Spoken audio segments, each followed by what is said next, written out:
This is Mr. Zaveri's house. Notice the wind chimes and the beautiful Persian carpet. Wind chimes are a harmonious symbol from the Chinese culture, while the carpet has come from Iran. He has also ordered Japanese sushi and Italian pizza for lunch. Isn't it interesting that our lives today reflect intermingling of cultures? We live in an interconnected world where it takes a few seconds to get in touch with people living thousands of miles away. The process by which local, regional, or national phenomena get interlinked on a global scale is called globalization. Was our world as interconnected in the past as it is today? Let's find out. In the pre-modern world, travelers, priests, traders, and pilgrims moved across countries in search of new lands, business and knowledge avenues, and spiritual fulfillment. They facilitated the exchange of knowledge, ideas, culture, food items, inventions, and even deadly diseases. During 3000 BCE, the flourishing trade along India's coast linked the Indus Valley civilization with the present-day West Asia. The Old World was interlinked with the help of the well-established trade routes. For example, the Silk routes connected Eastern, Southern, and Western Asia with the Mediterranean world, North Africa, and Europe. The Silk routes were used to transport Chinese silk and pottery, Indian spices, and textiles. The Asian countries also gained in return. Silver and gold came from Europe to Asia via these routes. Apart from this, these routes facilitated cultural exchange as they were used by early Christian missionaries and later on by Muslim preachers to travel to Asia. Buddhism also spread out from eastern India to the rest of the world through these routes.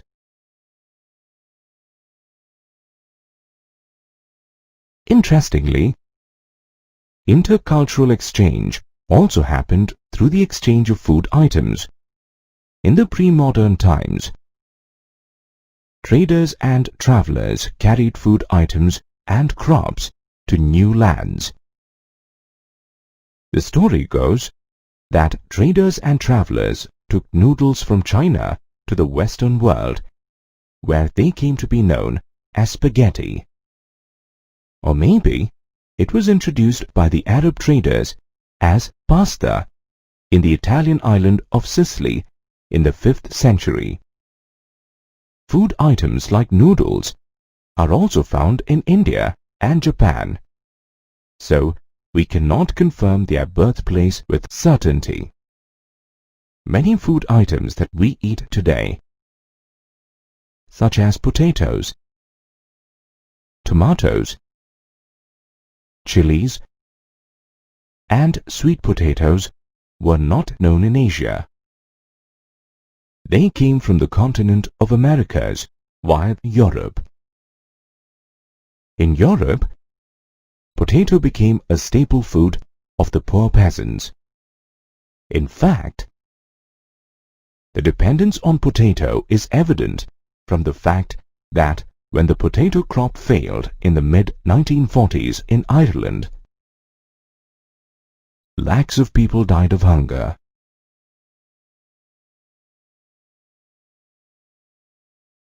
An important discovery took place on 12th of October 1492, which changed the face of world trade forever. On this date, America was discovered by Christopher Columbus. Thanks to the new sea route, a long-hidden, bountiful land suddenly became accessible to the world. The sea routes to America and Asia reduced the boundaries of the pre-modern world. Earlier, the Indian subcontinent was the center of world trade due to the bustling trade activities in the Indian Ocean. The European traders directed this flow of trade to Europe as well. By the mid-16th century, Spanish and Portuguese conquerors had begun colonizing America. The Europeans conquered the Native Americans not only by the power of their mighty weapons, but also by deadly diseases like smallpox. Europeans unconsciously carried the germs of their diseases, against which the Native Americans were not immune. Smallpox killed a large number of natives. Consequently, it became easy for the Europeans to conquer America. Meanwhile, people began migrating to the newfound America to overcome rampant poverty and hunger in Europe. Moreover, people were captured from Africa and used as slaves in the European markets. Till the 18th century, China and India remained important players in world trade. With the rise of America, Europe emerged as the new center of trade. In the 19th century Europe, as many as 50 million people left their homes and migrated to America and Australia in search of greener pastures. World trade expanded in the 19th century. There were technological, social, economic, and political changes which shaped the world economy. During this time, three flows governed international economic exchanges. These were the flow of trade or movement of goods, the flow of labor,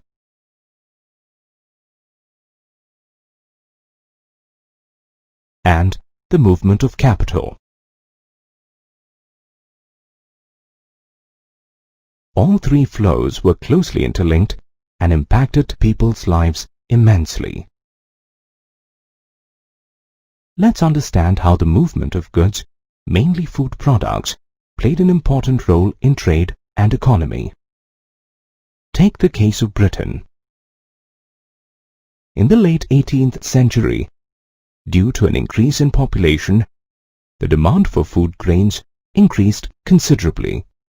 Rapid industrialization in urban centers also contributed to the increase in the prices of food grains. During this time, the British government imposed corn laws which restricted the import of corn into Britain.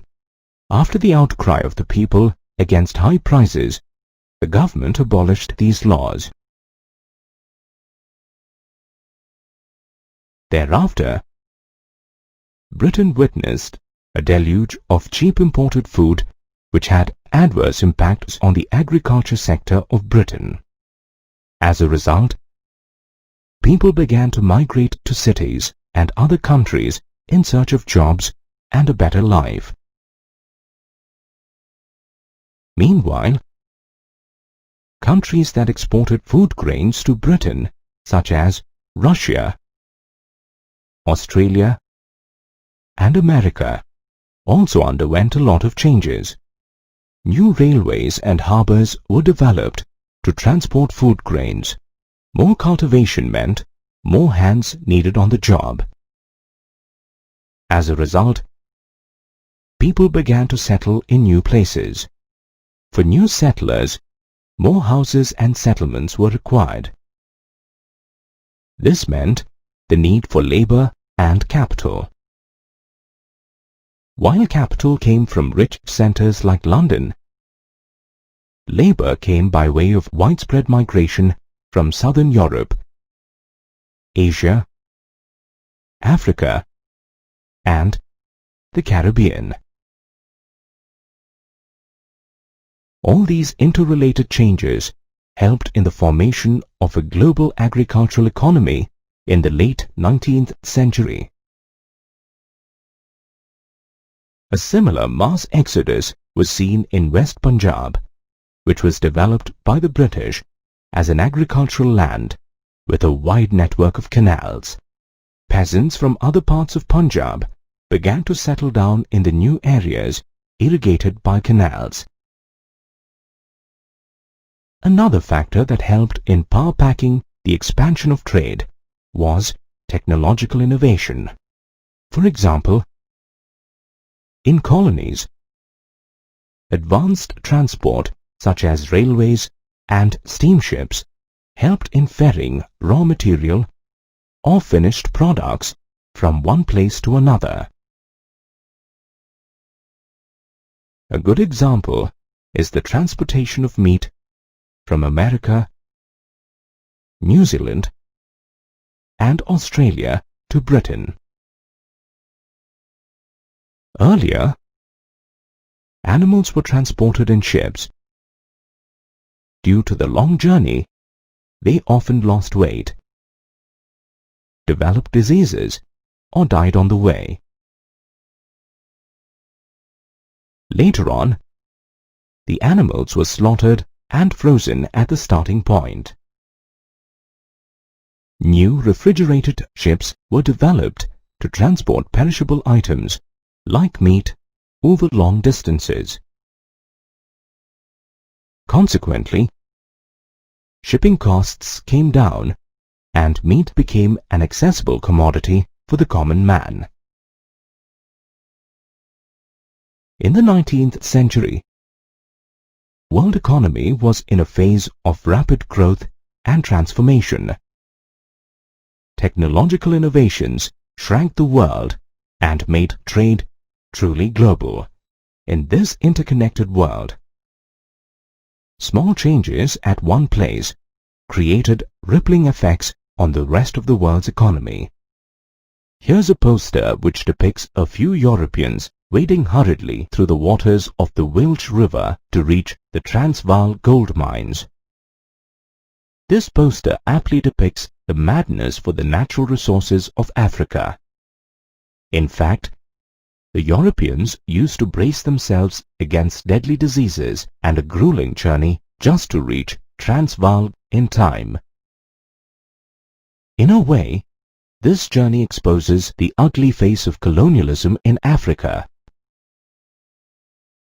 In the 19th century, the world shrank as the trade expanded. However, the rapid growth of the world economy did not happen without repercussions. In search of cheap raw material and labor, the European traders set foot in Africa and plagued it with colonialism. Africa was long known as the Dark Continent due to its abundant jungles and natural resources. The continent had a relatively small population that never worked for wages. The average Africans had enough land and livestock to sustain them. The Europeans wanted to exploit the minerals and other resources of Africa. To execute this task, they had to employ people in the mines and plantations. However, there were no takers for these jobs. The European rulers devised several ways to force the native population into becoming laborers. Heavy taxes were imposed on the people that could only be paid off by working in plantations or mines. Inheritance laws were changed so that people did not have any land. In this way, they could be pushed to earn wages. An important event that led to the complete submission of the natives was the outbreak of rinderpest a devastating cattle disease. Rinderpest was carried by infected cattle imported from British Asia, which was used to feed the Italian soldiers invading East Africa. Rinderpest spread in Africa like wildfire and claimed almost 90% of the cattle. This situation was cleverly manipulated by colonial rulers who took control of the scarce cattle population. As a result, the native African population was completely subdued and forced to work for wages. The rich continent of Africa was divided by the European imperialists amongst themselves. The carving of Africa was formally completed in 1885 in Berlin. Britain and France acquired a lot of colonies. Later, they were joined by Belgium, Germany, US, and Spain. The colonial conquests in Africa revealed the darker side of the expanding trade. Ram Naresh Sarwan, Shiv Narayan Chandrapal, and Nobel laureate Sir Vidyadhar Suraj Prasad Naipaul. What's common among these famous personalities, apart from their Indian-sounding names? They're all descendants of indentured labor migrants from India. The term indentured labor referred to a bonded laborer who was bound by a contract to work for an employer for a specific period of time. The 19th century witnessed a rapid expansion of world trade. One of the important developments was the migration of labor from China and India to work in other countries. In India, the indentured workers came from present-day regions of eastern Uttar Pradesh, Bihar, central India, and parts of Tamil Nadu. In these regions, land had been cleared for mining and plantations, and the domestic industry had declined. Consequently, people of these areas became poor and were under huge debts. Therefore, they decided to migrate as indentured labor to places like the Caribbean islands, Mauritius, and Fiji. Many Tamil migrants went to Sri Lanka and Malaya, while some were employed in the tea plantations of Assam. The indentured laborers were hired by way of a contract. This contract promised that the workers could return to India after they had served their employer for 5 years. They were recruited with the help of agents. On reaching the destination, the indentured laborers were subjected to extremely cruel living conditions. Moreover, they had no legal rights, so going back to their native place was impossible. Due to its harsh and restrictive nature, 19th century indenture came to be known as a new system of slavery. As time passed by, the immigrant laborers learned to cope with their difficult circumstances. They developed their own forms of self-expression, which was actually a blend of Indian and foreign cultural forms. For example, the Muslim procession of Muharram got transformed as the Carnival of Hosei. Workers of all religions participated in this carnival. Similarly, Rastafarianism emerged as a religious movement in the slums of Jamaica that appealed to the colored population. Rastafarianism is also said to have cultural links with the Indian immigrants in the Caribbean. Chutney music, another interesting Indo-Caribbean music form that mixes the elements of Hindi film songs and a form of dance music called Soka. Fusion of art forms and cultures gave rise to new art forms which were completely different from the original. This fusion was an important facet of the emerging global world. Actually, indentured labor migration was extremely criticized and finally abolished in 1921. The 19th century also witnessed interesting developments in Indian entrepreneurship and trade.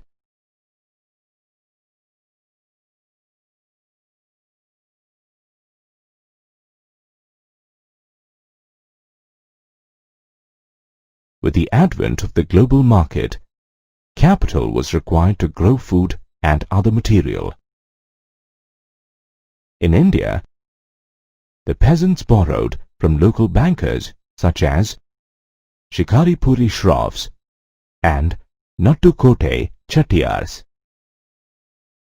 These bankers financed export agriculture in Central and Southeast Asia.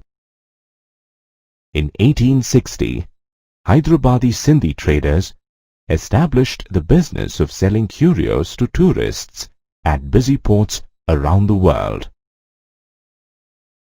Historically, Indian textiles, particularly cotton, was very popular in Europe. The British, however, imposed tariffs on cloth imported in Britain.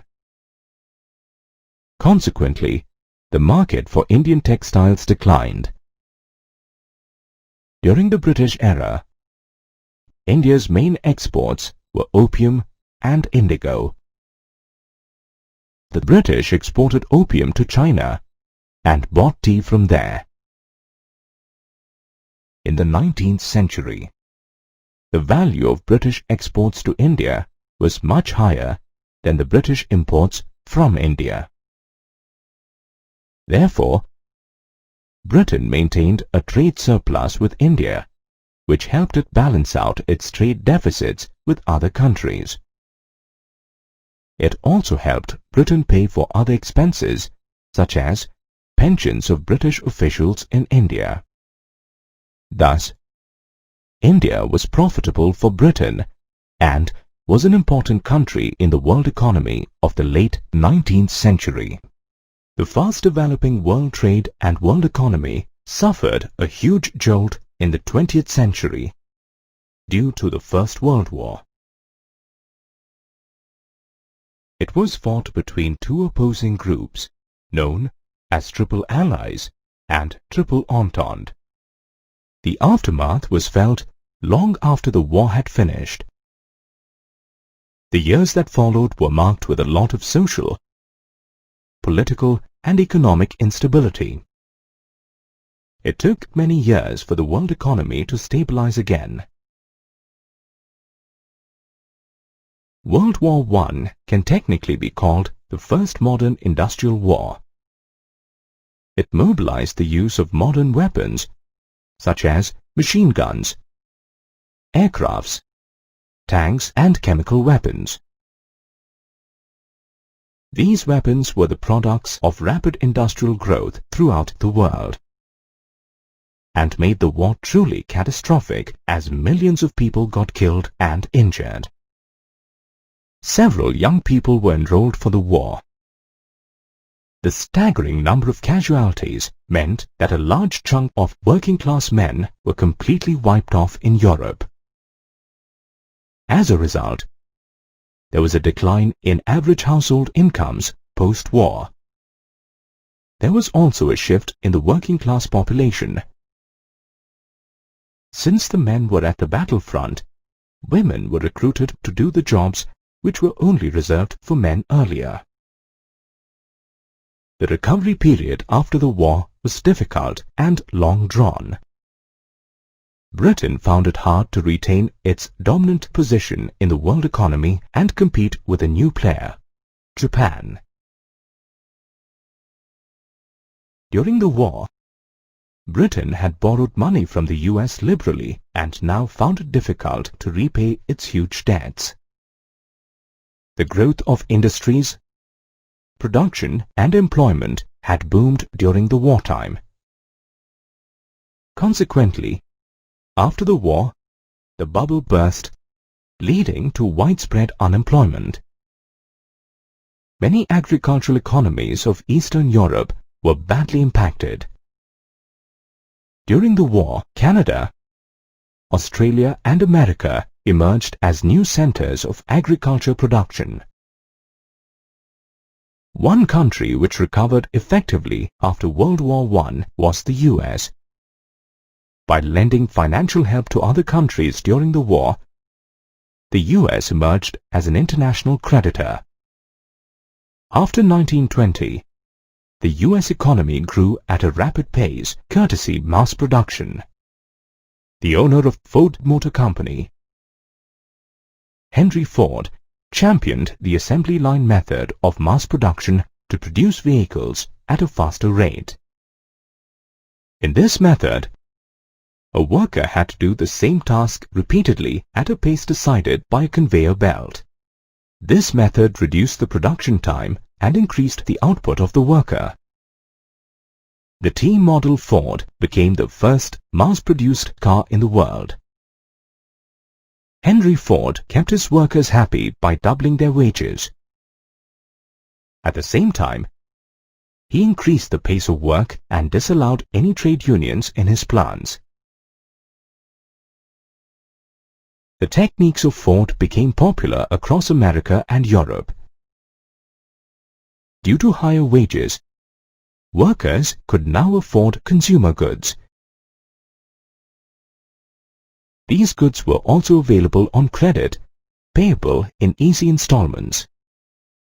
The demand for consumer goods was also fueled by the boom in the housing and construction sector. Houses were also available on loan. Overall, the 1920s turned out to be a golden era for the US economy. The US also helped in the post-war recovery by lending capital to the other nations. However, this honeymoon period soon came to an end with the beginning of the Great Depression in 1929. They used to tell me I was building a dream, with peace and glory ahead. Why should I be standing in line, just waiting for bread? These lines from the famous song, "Brother, can you spare a dime?" capture the grief and helplessness of Americans during the Great Depression. It began in 1929 with a steep fall in stock values of the New York Stock Exchange and continued well into the mid-1930s. The Depression lasted for almost a decade. These were hard times for people all over the world. Agricultural prices fell. Industrial production came to a halt. And millions of people became jobless and homeless. Overall, the world economy went topsy-turvy. What were the main causes of the Great Depression?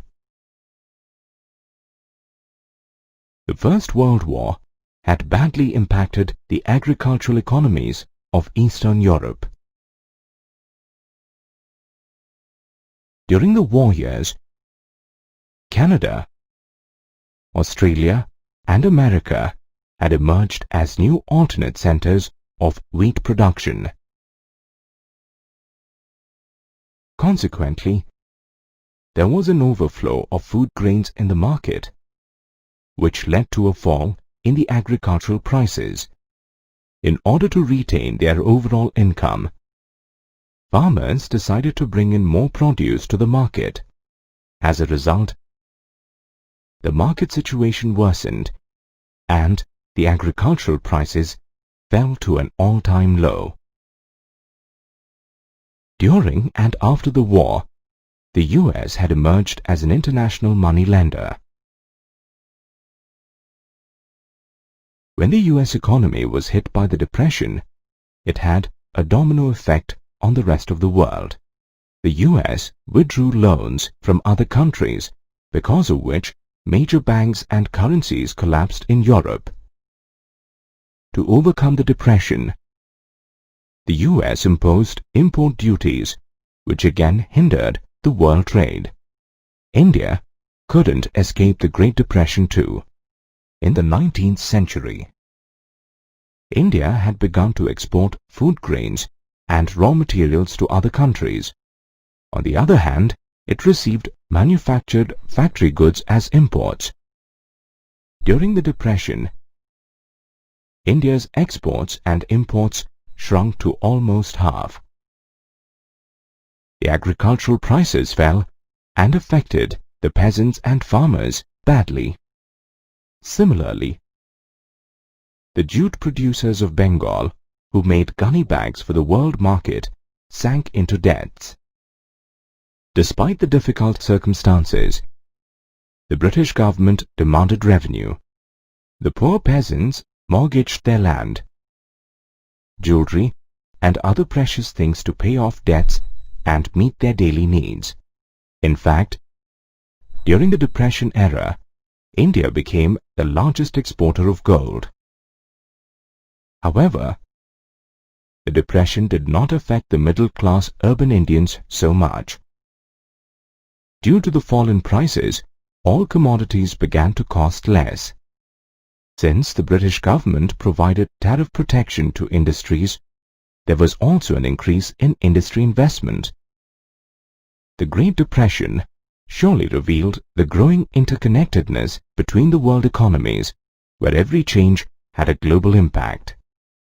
1939 saw the beginning of the Second World War.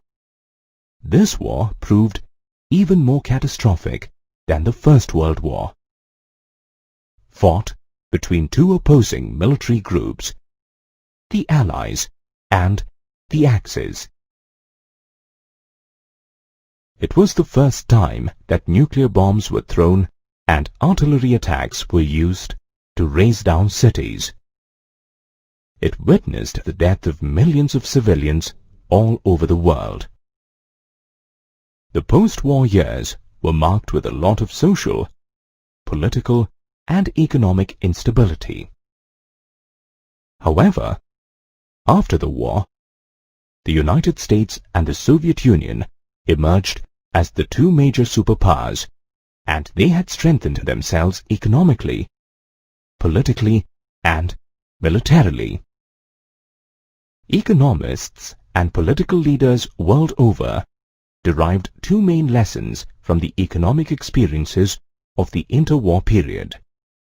Firstly, in an economy, mass production had to be sustained with mass consumption, and the government had to intervene in the market to ensure economic stability in the country. The second lesson was regarding the economic ties of a country with other countries. The government could ensure full employment only if it controlled the flow of goods, capital, and labor from other countries.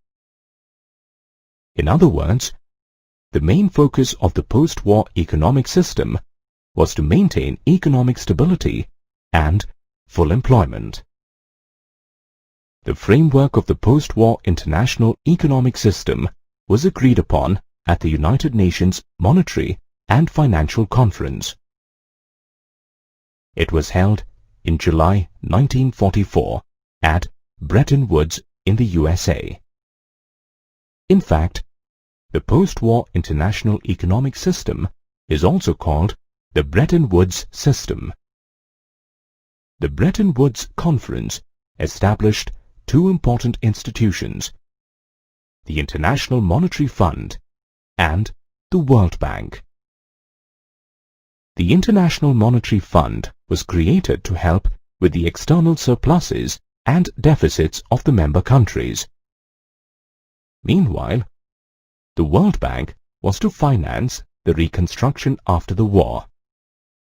This system ushered in an era of economic growth, world trade, and the exchange of technological know-how. It was based on fixed exchange rates where currencies of every country were pegged against the American dollar. Thanks to the Bretton Woods institutions, the Western countries experienced immense growth after the war. However, the same cannot be said of the newly independent nations of Asia and Africa. These countries had suffered a long colonial rule, and the major challenge faced by them was poverty. When the European nations and Japan had strengthened their economies, the Bretton Woods institutions began focusing more on the developing countries. Ironically, years after independence, the former colonial rulers continued to use the natural resources of their former colonies. Since the developing countries were not growing at the same pace as the Western nations, they collectively formed a group known as G77. The aim of this group was to demand a new international economic order, or NIEO. The economic system was to help the developing countries control their natural resources and get better trade opportunities. The post-war period had its set of challenges. From 1960, the finances and competitive strength of the US began to decline. The dollar weakened and could not maintain its value in relation to gold. Eventually, the fixed exchange rates gave way to the floating exchange rates. Another important change in the financial system came about in the 1970s. Unemployment was on the rise, and developing economies could no longer get financial help from international institutions. They had to turn to Western commercial banks and private financial institutions. The last years of 1970s witnessed a shift in the business operations of multinational companies to countries such as India, China, and Brazil. The cost of labor was comparatively low in these countries. Today, world trade has come a long way, and the world has become a global village.